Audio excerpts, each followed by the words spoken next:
Kapin sa 500 ka mga motor nga na-impound sa City of Talisay Traffic Operations Development Authority. Ipasubasta na ang detalye sa report ni Femari Dumabo.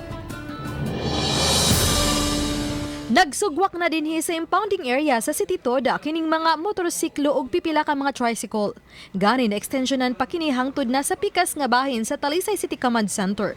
Mato di Joy Tumulak, Pangulo sa City Toda, sagad kapin usa ngadto sa 5 ka tuig nang na-impound ang mga motor.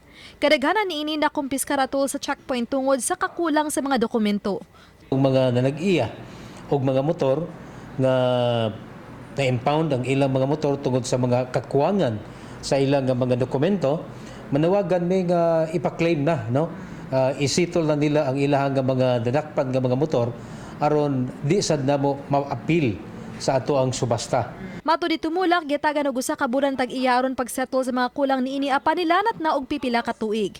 Nunot niini mo rekomendar na ang ilang buhatan ngadto sa General Services Office alang sa pagsubasta. Mato ni Asaria Kanyal, Pangulo sa GSO, nga andam silang mubuhat niini apan taas-taas pagyud ang proseso. Mga duna pay panahon ang mga tag-iya nga malukat ang ilang mga motor.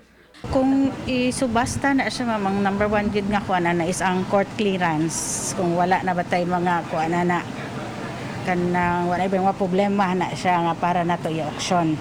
Then mag-notice ta with COA, mag-sending notice of auction sa COA, mo-inspect yun sana sila, ocular inspection. As is where is nga, kana sila nga gibutang diha, maurag yun na siya ang ibid.